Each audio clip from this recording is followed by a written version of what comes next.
What's up guys, welcome back to the channel, and today I'm back in another video. This time once again, we're looking at two NBA legends, that being Michael Jordan as well as LeBron James. But unlike in past videos, we're not going to be comparing these players at their best or at their peak. We're going to be looking at Michael Jordan at age 40 with the Washington Wizards, and LeBron James at age 18 with the Cleveland Cavaliers. And I think this comparison is one of the most unique comparisons of all time, as Jordan at age 40 was ending his career and LeBron at age 18 was beginning his career. And contrary to popular belief, Jordan and LeBron, their playing careers were separated by less than 8 months. These guys theoretically could have actually played together if LeBron went to the NBA in his junior year. Now with all that being said, let's get into the video and look at who was better, age 40 Jordan or age 18 LeBron James. And first up, we'll look at Michael Jordan on the Washington Wizards. And to give some overall context, Jordan this year, yes, he was 39 years old and turning 40, but the previous year in 2002 is where Jordan had his best Wizards season. That year, he averaged 23 a game while only playing 60 games. Why he missed 22 games was due to a severe knee injury. So coming into 03, Jordan was a year older, even more banged up. But even with that being the case, Jordan still had some pretty impressive stats for a 39-year-old. He averaged 20 points per game, 6.1 boards, 3.8 assists, 1.5 steals, on 45, 30, and 82 splits, and Washington won 37 games and narrowly missed the playoffs. And even in Jordan's last season, scoring the basketball was still his best trait, and during this year, he became the first player in NBA history to average over 20 points per game while being 39 years or older. And when looking at his overall scoring, he scored 40 points 3 times, 30 points 6 times, 25 points 14 times, and had 12 double-doubles. And looking at those 40-point games, Jordan had 45 points, 43, as well as 41. When you look at NBA history, Jordan is the only 40-year-old to score 40-plus points, and is responsible for 3 out of the 4 highest-scoring games for a player over the age of 39. Also looking further than that, Jordan scored 39 points, 37, and 35. Those in NBA history for a 39-year-old ranked 6th, 8th, and 10th. So in summary, Jordan is responsible for 6 out of the 10 highest-scoring games for a player over the age of 39. Now also one trait for Jordan, young or old, that is always talked about is how amazing he is in the clutch as well as the fourth quarter. And for the Wizards, it was no different, as once again, he had very impressive numbers. In total, he had 376 fourth quarter points, that ranked 20th in the NBA. And his shooting splits for that era were about average for player in the fourth quarters. And to give some overall context of how good Jordan was, the MVP of the 2003 season was Tim Duncan, and when it came to fourth quarter scoring, Duncan only had 351 points, which is 25 less than a 40-year-old Michael Jordan. And if you want to narrow the scope even further and look at clutch time scoring, last 5 minutes within 5 points, Jordan's numbers actually get better, as in total, he had 138 clutch time points, which was 6th in the NBA. He shot 45% from the field, 20% from 3, and 75% from the line.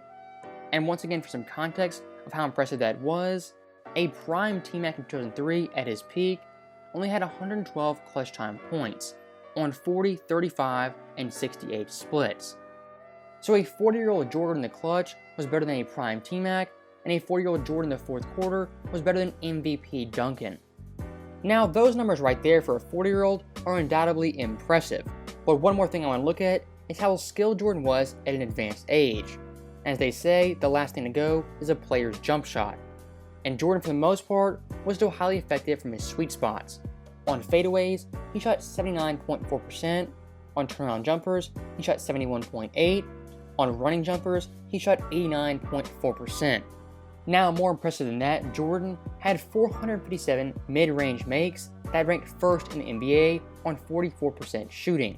Also, when it came to jump shots, 16 to 24 feet away, Jordan ranked first at 282 makes, and from 18 to 16 feet, he had 221, which was third. So still at this advanced age, Jordan was highly skilled and highly effective. And when looking at NBA history, you could argue Jordan was the most skilled 40-year-old the game has ever seen. Now, also at this point in 2003, LeBron James was a senior in high school and declared for the NBA draft.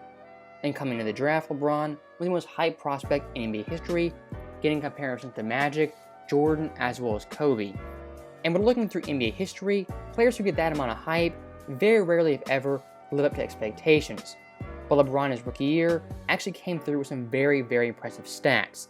During this year, he averaged 20.9 points per game, 5.9 assists, 5.5 boards, 1.6 steals, on 42, 29, and 75 splits, and Cleveland won 35 games and narrowly missed out on making the playoffs. And we're looking at LeBron's scoring. He actually made some big-time history, as during this season, he became the youngest player ever to average over 20 points per game. And we're looking at his overall scoring. He had 1 40-point game, 12 30-point games, 11 25-point games, and 12 double-doubles. And really for LeBron's rookie year, every time he had a big-time scoring game, he set some record for being the youngest player ever to do so. When he scored 41 versus the Nets, he was the youngest player ever to score 40. When he scored 37 versus Boston, he was the youngest player ever to score 35. When he scored 30 versus Memphis, he was the youngest player ever to score 30. And when he scored 25 versus Sacramento, he was the youngest player ever to crack the 25-point mark. And from a historical standard, LeBron James is the best 18-year-old the game has ever seen. And keep in mind, LeBron at this point was averaging 25-5 against grown men when he wasn't even old enough to drink. And speaking of 25-5, LeBron this year was one of only 4 players in the NBA to average those numbers. Those players being Kobe, T-Mac, as well as Paul Pierce, and LeBron himself. That right there for 04 was an elite list of NBA superstars. And if you want to go further in depth, LeBron had 17 games of 25-5. The only players who had more were Kevin Garnett, Paul Pierce, T-Mac, Baron Davis, Kobe, as well as Vince Carter. Once again, a stacked list of NBA stars. And just like we did for Jordan, let's look at LeBron's stats in the fourth quarters, as well as clutch time. And we'll look at his fourth quarter stats. He had 377 points, which ranked 12th in the NBA on 36, 27, and 73 splits. Those shooting splits are a little below average for this era, but they're still impressive for an 18-year-old. And we're looking at his total point mark. That was more than Dirk Nowitzki, Ray Allen, Shaq, as well as Allen Iverson. So even a young LeBron James was among the NBA's best in fourth quarter scoring. And if you want to go even deeper and look at clutch time scoring, LeBron had 99 total points, which is 18th in the NBA on 37, 28, and 68 splits. Once again, those shooting splits are pretty iffy, but decent for an 18-year-old. Now that right there was a summary of rookie LeBron James, who was 18 as well as 19 years old. And for the best part of this video, let's compare these two players and see the better overall season. Now for all my videos, I have 7 different categories, the first one being traditional stats. And for this category, it's pretty close as both players put up near identical numbers.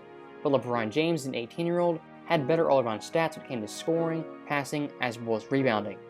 And his shooting splits were nearly identical to a 40-year-old MJ.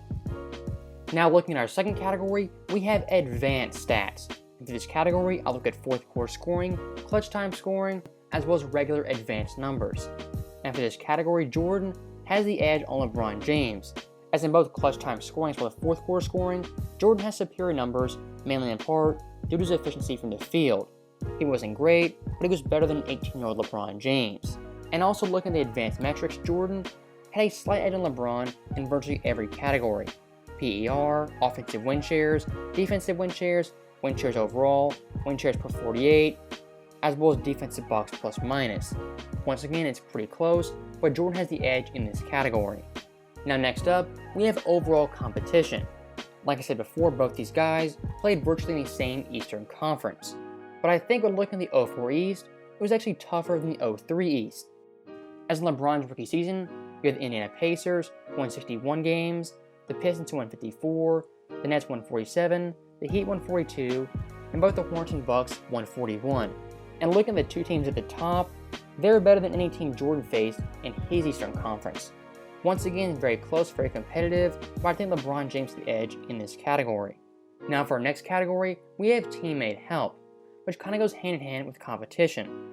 And we're looking at LeBron's roster. His best players were Carlos Boozer, Ricky Davis, Big Z, Jeff McGinnis, Eric Williams, and Darius Miles. On Jordan's Wizards, he had Jerry Stackhouse, Larry Hughes, Ty Lue, Christian Laettner, Kwame Brown, and Juan Dixon. Both these squads were far from great, but they had some names you can recognize. And the best teammate out of that list is by far Jerry Stackhouse, who was a borderline all-star at this point in time. But I think looking at the overall teams, LeBron had a little bit more help than on Jordan's Wizards. Now for our next category, we have winning as well as team success. And once again, both these teams were non-playoff teams, and Jordan's Wizards only won 2 more games than LeBron's Cavs. So basically for this category, it's a wash and an overall tie, but you could say technically Jordan had more winning success, even though both these teams didn't make the playoffs. Now for our last category, we have historic achievements and historical greatness. And like I said before, both these guys had all-time great achievements, and when it comes down to it, this comparison is basically polar opposites, as Jordan's records deal with age and being older, and LeBron's records deal with being young. So basically, the fundamental question in this video is which is more impressive, being a young dominant player or an old dominant player. In my own personal view for this category, being historically great, I think Jordan has a slight edge on LeBron James. And why I believe that is because Jordan overall had more records broken, and we're looking at these lists, there's more great young players than great old players. For the most part, Jordan's competition was only Karl Malone. But for LeBron, you had guys like Luka, Zion Williamson, Kevin Durant, as well as Carmelo, who was in the same draft class. I think it's way more rare to be old and great than be young and great. So in this comparison video, I think Jordan had the better overall season, but you could very well argue LeBron James was the better raw basketball player, as Jordan for the most part at this point was very diminished athletically, and LeBron James was entering his physical prime. So as always, thank you guys for watching, hope you enjoyed it. I'll see you guys next time.